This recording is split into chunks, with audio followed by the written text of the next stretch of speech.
Hello friends. आप सबका welcome है मेरी YouTube channel English with Ayushi पर। और मैं हूँ आयुषी। तो जैसे कि हमने अपने लास्ट वीडियो में बात करी थी टाइप्स ऑफ टेंस की, और मैंने बोला था कि हम एक एक करके सभी टेंस को डिटेल में समझेंगे।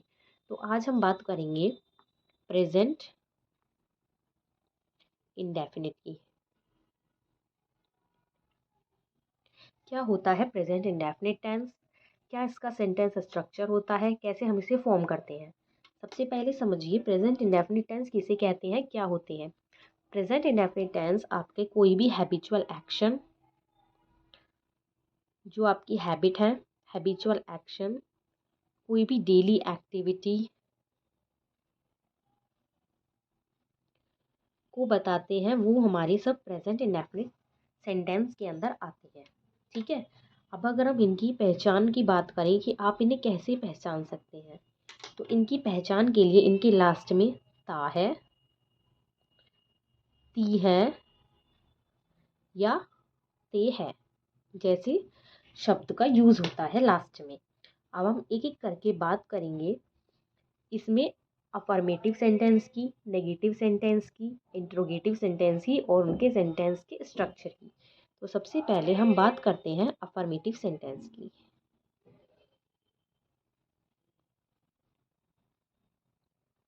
अफर्मेटिव सेंटेंस में अगर हम स्ट्रक्चर की बात करें तो स्ट्रक्चर क्या होता है। अफर्मेटिव सेंटेंस का स्ट्रक्चर होता है सब्जेक्ट प्लस मेन वर्ब में एस या ईएस प्लस ऑब्जेक्ट। सिंपल सा स्ट्रक्चर आपका अफर्मेटिव सेंटेंस में होता है, जहाँ पर सब्जेक्ट प्लस मेन वर्ब में एस या ईएस एंड देन ऑब्जेक्ट का हम यूज़ करते हैं। अब हम एक सेंटेंस से समझते हैं। राधा गीत गाती है। देखिए, ये एस या ईएस का मतलब क्या है, मैं आपको ये बता देती हूँ। एस या ईएस का हम यूज़ करते हैं जहाँ पर हमारा सब्जेक्ट सिंगुलर होता है, और जहाँ पर हमारा सब्जेक्ट सिंगुलर नहीं होता वहाँ हम अपनी सिंपल मेन वर्ब लगा देते हैं। मेन वर्ब यानी वर्ब की फर्स्ट फॉर्म, ये भी आप याद रखें। मेन वर्ब कौन सी, यानी वर्ब की फर्स्ट फॉर्म। जैसे राधा, वर्ब की फर्स्ट फॉर्म यानी कि वी1 कौन सी आएगी, सिंग, और राधा हमारी एक है तो हम उसके साथ हम एस लगा देंगे, sings a song. I hope आपको समझ में आ रहा होगा। अब इसी तरह हम बात करें नेगेटिव सेंटेंस की। नेगेटिव सेंटेंस में स्ट्रक्चर क्या होगा आपका।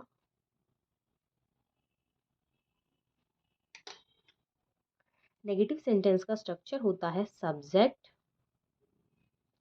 Plus helping verb. Helping verb यानी कि डू या डज, फिर मेन वर्ब और फिर ऑब्जेक्ट। अब मैं आपको इसकी हेल्पिंग वर्ब बता देती हूँ जो आपको क्लियर हो जाएगी और अच्छे से। हेल्पिंग वर्ब क्या होती है हमारी, डू या डज। तो डू प्लूरल और डज सिंगुलर के लिए। अगर हमारा सिंगुलर सब्जेक्ट है तो हम डज का यूज़ करेंगे, अगर हमारा प्लूरल सब्जेक्ट है तो हम डू का यूज़ करेंगे। और हेल्पिंग वर्ब और मेन वर्ब के बीच में हमारा क्या आता है, नॉट। इसका भी हम यूज़ करते हैं क्योंकि हमारे नेगेटिव सेंटेंस है। आपको पता होगा तो क्या हमारा स्ट्रक्चर बना, subject plus helping verb plus not plus main verb और प्लस ऑब्जेक्ट। अब हम एक सेंटेंस को लेकर बात करें, जैसे मोहन बाजार नहीं जाता है।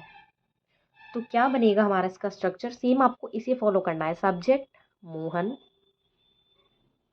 एक है हमारे पास मोहन तो हम क्या लगाएंगे सिंगुलर के लिए, डज। फिर क्या लगाएंगे हम, नॉट। मेन वर्ब क्या है हमारी, गो, जाने की, गो टू मार्केट। कहाँ नहीं जाता, बाजार नहीं जाता। तो आई होप आपको समझ में आ रहा होगा। हम एक और सेंटेंस ले लेते हैं, जैसे वे खाना नहीं खाते हैं। जैसे वे के लिए हमारा सब्जेक्ट क्या बना इस बार, दे, यानी कि बहुत सारे जने हो गए दे, तो हम क्या लगाएंगे अब प्लूरल के लिए, डू। फिर नॉट, खाने की, eat, they do not eat food. लगा दिया हमने, हो गई चीज़ें सिंपल। हमने दो तरह के सेंटेंस देखे, अफर्मेटिव एंड सेकंड नेगेटिव। अब हम बात करते हैं इंट्रोगेटिव सेंटेंस की। इंट्रोगेटिव में हमारे दो तरह के आते हैं। और हाँ गाइस, अगर आप इस चैनल पर नए आए हैं या पहली बार आए हैं तो हमारे चैनल को सब्सक्राइब करें, वीडियो को लाइक ज़रूर करें और कमेंट ज़रूर करें। देखिए, इंट्रोगेटिव सेंटेंस आपके दो तरह के होते हैं। एक होते हैं आपके यस और नो वाले, और एक होते हैं आपके क्वेश्चन वर्ड वाले, जिसमें आप क्वेश्चन पूछते हैं। एक होते हैं यस नो वाले। अब यस नो वाले में क्या होता है, यस एंड नो वाले, जिसमें आप आंसर जो करते हैं, जब कोई आपसे क्वेश्चन पूछता है तो जिसका आंसर आप यस और नो में कर सकते हैं वहाँ आपका यस नो होता है। जिसका स्ट्रक्चर क्या होता है,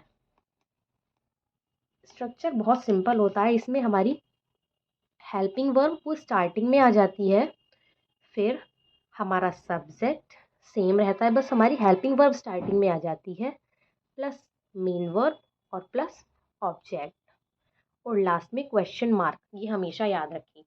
अब जैसे हम एक सेंटेंस लें, क्या तुम गाना गाती हो,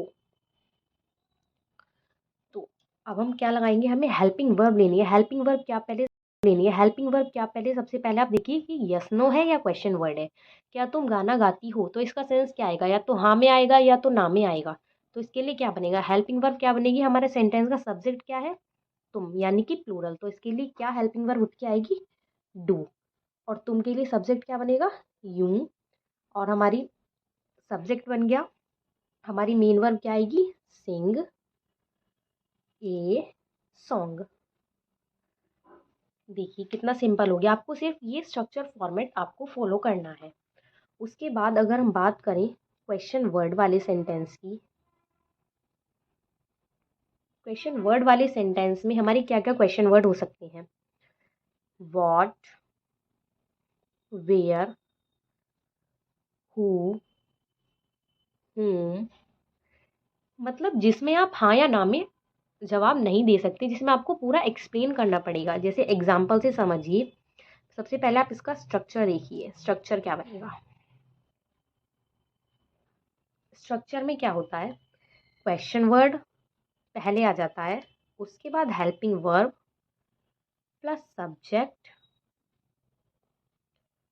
प्लस मेन वर्ब और फिर ऑब्जेक्ट, और लास्ट में हमारा क्वेश्चन मार्क। अब हम एक एग्जाम्पल से समझते हैं। जैसे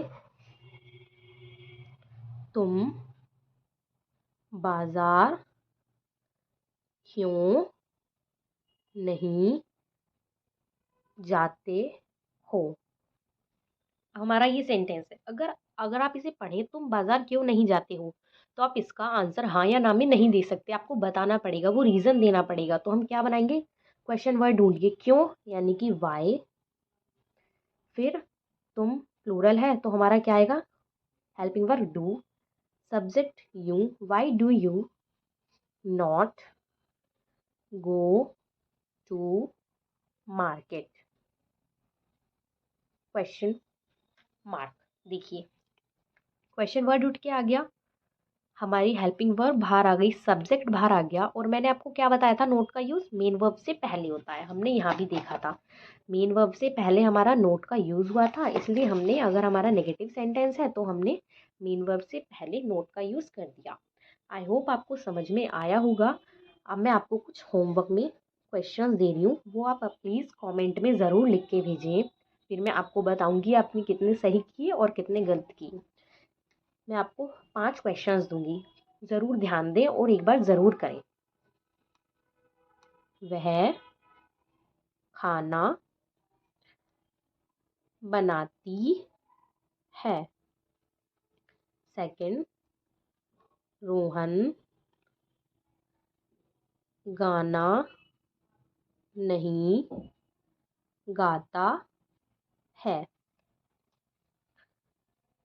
क्या वे रोते हैं? और लास्ट है हमारा, मैं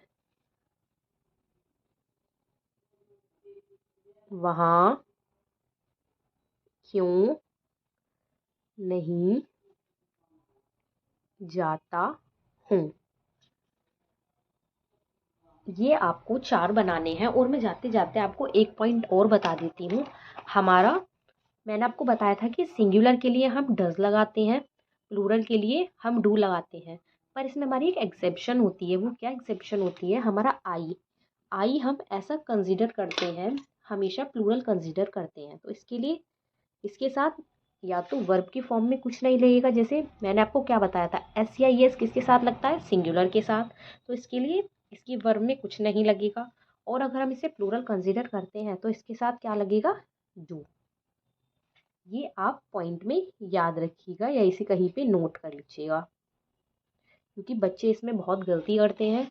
अब आप इसका स्क्रीनशॉट ले लीजिए। अगर आपको ये क्वेश्चंस अच्छे लगे तो आप इन्हें कमेंट में ज़रूर बना के भेजें और हमारे चैनल को ज़रूर सब्सक्राइब करें, वीडियो को लाइक करें और जुड़े रहें मेरे साथ। अब मैं आपको मिलती हूँ हमारी नेक्स्ट वीडियो में और हम नेक्स्ट वीडियो में डिस्कस करेंगे present continuous tense. Thank you.